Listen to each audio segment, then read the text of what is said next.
Bonjour et bienvenue dans votre 7-8 loisirs, ravi de vous retrouver pour 13 minutes d'idées sorties, le sommaire de ce jeudi 21 février. Pendant les vacances scolaires, associations et municipalités se mobilisent pour occuper vos enfants. À plaisir, nous nous sommes initiés à la création de dessins animés sur tablette tactile. Atelier et balade familiale, le Petit Moulin des Vaux-de-Cernay propose un programme riche, Laura Leca sera avec nous pour un avant-goût. Nous les avons rencontrées alors qu'elles avaient encore les mains dans le cambouis. Les deux copines plaisiroises du coin, équipage 1104, sont à Biarritz au départ du 4L Trophy à bord de leur bolide rose. Nous suivrons ce départ d'aventure. Les vacances scolaires commencent, de nombreux stages et ateliers sont proposés à vos enfants dans les Yvelines. Nous avons suivi un atelier pour apprendre à créer son dessin animé sur tablette à plaisir. Il y a deux outils de dessin. Il y a les pinceaux et les pots de peinture. Des outils virtuels pour créer son propre personnage de dessin animé. Ce matin, ces jeunes plaisirois laissent leur créativité s'exprimer sur tablette tactile. Avec les pots de peinture, c'est très intéressant parce qu'on peut fermer, vous voyez? Oh, si, c'est tout à fait ce que je voulais. D'accord. J'ai fait une robe, une tête, des bras. Je vais lui faire des jambes et voilà.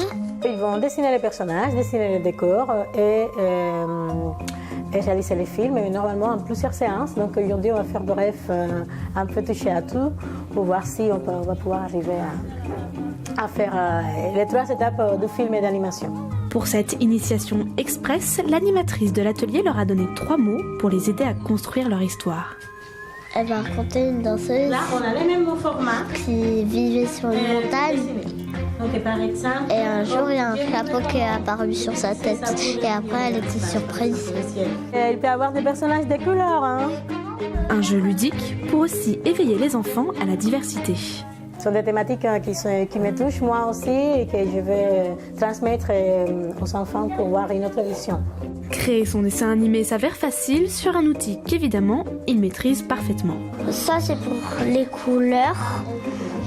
Et pour dessiner, il faut juste mettre le doigt sur l'écran. Une fois les dessins terminés et l'histoire imaginée, le logiciel anime le tout et les personnages prennent vie.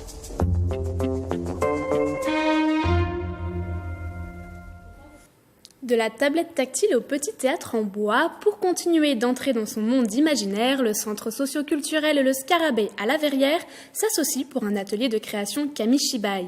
Une technique de conte d'origine japonaise au principe simple, des images défilent dans un bouteille, un petit théâtre en bois.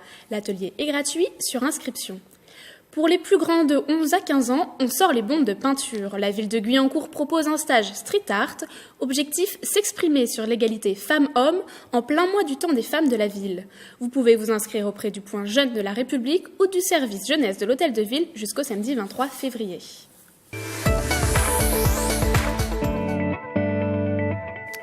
Pour des sorties en famille au cœur du parc de la Vallée de Chevreuse, le musée du Petit Moulin propose des animations spéciales. Avec nous en plateau, Laura Leca, vous êtes responsable du musée. Bonjour. Bonjour.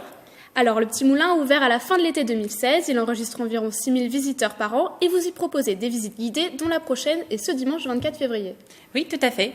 Ce sont des visites guidées que nous proposons au moins 2 fois par mois, qui sont assurées par nos soins en interne et donc qui durent à environ 1h15 et proposent donc découvrir ce musée lors d'une visite guidée très complète. Et on y découvre quoi dans ce musée ? Justement, on y découvre le paysage extraordinaire des Vaux-de-Cernay à travers de 3 thématiques: la formation géologique de ce site, l'évolution historique également, et notamment le patrimoine hydraulique qu'on peut y découvrir puisqu'il y a une histoire des chaînes solidaires de 6 moulins à eau qui date du Moyen-Âge, et puis la représentation de ce paysage au XIXe siècle par une colonie des peintres paysagistes qui sont venus très nombreux à avoir posé leur chevalet dans ces paysages. Et donc ces peintres, on peut peut-être même les retrouver parce que pendant les vacances, vous proposez un atelier carte postale. Tout à fait. L'atelier créatif Drôle de carte postale propose une création de cartes postales à partir des paysages et les métiers du passé. C'est une façon ludique et à la fois instructive de découvrir les paysages d'autrefois dans la vallée de Vaux-de-Cernay, mais aussi de se réapproprier en justement créer leur propre carte postale d'une façon à laisser exprimer leur imagination et leur esprit créatif, et donc décorer des cartes postales et créer leur propre carte postale. Et c'est pour qui cet atelier? Donc cet atelier s'adresse aux enfants de 6 à 12 ans et donc bien évidemment c'est sur inscription. Sur inscription, donc sur le site internet qui va s'afficher. Donc il y a aussi une visite familiale. Oui, tout à fait. Donc la semaine d'après, le 7 mars à 15h, nous proposons une visite guidée familiale pour découvrir justement la vie dans les Vosges-Cernay au 19e siècle. On parlera des métiers anciens comme le meunier, les lavandières, les agriculteurs ou encore la pisciculture, mais également des peintres paysagistes, de leur façon de travailler et donc découvrir les paysages à travers d'une malle pédagogique pour découvrir les outils dont se servaient donc les peintres pour peindre directement sur le motif. Donc c'est vraiment une visite en famille où on apprend plein de choses. Tout à fait. Donc c'est une visite qui s'adresse au public familial. Donc les familles sont les bienvenues avec les enfants. C'est justement une visite plus appropriée au public des enfants, mais aussi s'adresse aux adultes. Donc avant de se quitter, vous vouliez lancer un appel à la candidature pour un projet qui vous tient à cœur. C'est une journée spéciale qui aura lieu le 23 juin. Oui, tout à fait. Donc le Parc naturel a lancé un appel à candidature pour l'animation du site du Petit Moulin de Vosges-Cernay lors du pique-nique des peintres paysagistes, donc précisément lors du dimanche 23 juin. Ce sera donc la 3e édition déjà, suite à 2 autres qui ont eu lieu, dont l'objectif est de faire revivre l'époque de deuxième moitié du 19e siècle dans la vallée de Vosges-Cernay, où les excursionnistes venus par le chemin de fer Paris-Sceaux ont pris possession de ces paysages, et également les peintres, et très nombreux à avoir posé leur chevalet dans la vallée. Et donc du coup, nous souhaitons faire appel à des acteurs locaux. Donc nous invitons à s'associer à cette journée, donc les associations culturelles, historiques ou encore des artistes qui souhaiteraient donc venir et participer à cette journée pour évoquer les peintres paysagistes à l'époque. Et donc, si vous souhaitez participer à cette journée, vous avez le site internet pour rentrer en contact avec le Petit Moulin. Merci Laura Léca d'être venue sur notre plateau. Merci à vous. Pour votre rendez-vous dans les salles saint-quentinoises, Patrick Jacques de Dixmude s'est rendu au Ciné 7 d'Elancourt. Le festival Ciné Junior s'y poursuit jusque début mars.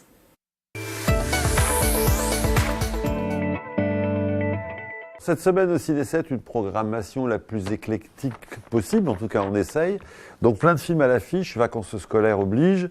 Je vous donne les titres rapidement. Alita, All Inclusive, Une intime conviction, excellent à voir avec Olivier Gourmet dans la peau de Éric Dupond-Moretti. L'Ordre des médecins, La dernière folie de Claire Darling avec Catherine Deneuve. Bohemian Rhapsody, qu'on a repris, vu le succès qui ne se dément pas de ce film. Rage 2.0 pour les enfants, Minuscule 2. Et La chasse à l'ours. Et je voulais surtout insister sur le festival Ciné Junior qui a lieu dans nos salles pendant toute la durée du mois de février, même jusqu'à début mars. Donc 2 événements à vous proposer cette semaine pour les enfants. Un cinéphilo avec un court-métrage, un film de court-métrage qui s'appelle Drôle de planète, dimanche matin à 10h30. Et surtout, venez participer mardi prochain à 16h30 à l'atelier incrustation. On vous expliquera comment on fait des incrustations dans les films à partir de fonds verts. Vous avez déjà dû voir ça dans des documentaires, etc. Donc un spécialiste de l'incrustation viendra vous parler de cette technique d'effets spéciaux au cinéma dans nos salles. Donc mardi prochain, 16h30, au Ciné 7, dans le cadre du festival Ciné Junior.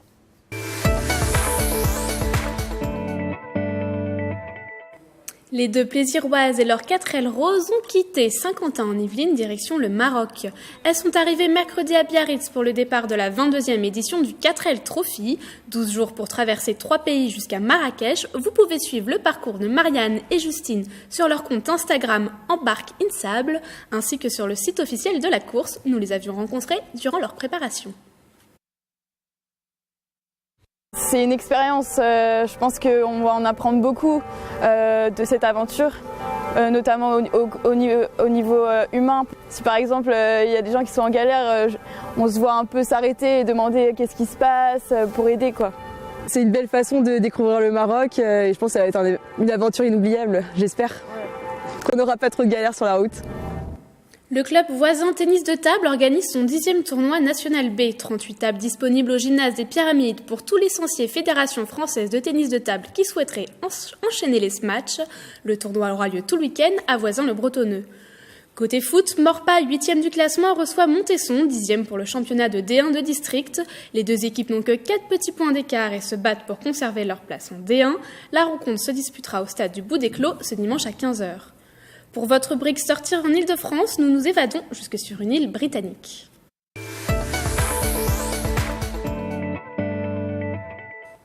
Durant son exil de 1855 à 1870, Victor Hugo a entièrement aménagé une maison à Guernesey. Hauteville House est aujourd'hui en restauration. Pour l'occasion, la maison Victor Hugo, place des Vosges à Paris, lui rend hommage avec une exposition, un reportage de nos confrères via Grand Paris. La maison Victor Hugo de Paris expose Hauteville House, la maison de Victor Hugo à Guernesey. Terre d'exil pour le romancier, il y vivra 15 ans, entre 1954 et 1969, un lieu qu'il a façonné au fil des années, à son image, celle d'un artiste. Ayant fait l'objet d'importantes rénovations pour préserver l'héritage du célèbre écrivain, Hauteville House est la star de l'exposition, à moins que ce ne soit Victor Hugo. Les deux, parce que cette maison est tellement à son image qu'on a coutume de dire que c'est un autoportrait de Victor Hugo quelque part, et c'est vrai qu'elle est chargée d'une symbolique, et c'est une expérience que font les visiteurs quand ils rentrent dans la maison. Ils sont saisis parce que Victor Hugo ne laisse pas un centimètre carré de vide. Il double chaque pièce d'une double peau qui est la projection de son imagination, de sa pensée, de sa poésie, de sa rêverie. Donc on a l'impression de rentrer dans le cerveau de Victor Hugo quand on visite cette maison. Pour plonger le visiteur pleinement dans l'univers de Victor Hugo, un étage entier est consacré à Hauteville House, 4 salles dans lesquelles l'exposition a su mettre en valeur des pièces directement rapportées de Guernesey, mais aussi beaucoup d'autres archives. Beaucoup de photographies anciennes, parce que c'est le principal témoignage que nous pouvons montrer ici à Paris. Quelques objets qui ont été liés à l'histoire de cette maison. Il y a derrière moi un coffre qui a été donné par la famille Hugo à la création du musée. Il y a un portrait de la jeune Adèle qui fait partie de ces portraits de famille qui ont été transférés de Paris à Hauteville au moment de l'achat de la maison. Et ce qu'on appelle la table aux encriers, qui en fait est un coffre réunissant les encriers, plumes et un petit mot manuscrit de Victor Hugo bien sûr, mais aussi de Lamartine, d'Alexandre Dumas et de Georges Sand. Hauteville House, à la découverte de Victor Hugo, est à admirer jusqu'au 14 avril prochain. Et c'est la fin de votre 7-8 loisirs. Merci de nous avoir suivis. Bon début de vacances pour les plus chanceux et rendez-vous la semaine prochaine pour de nouvelles idées sorties.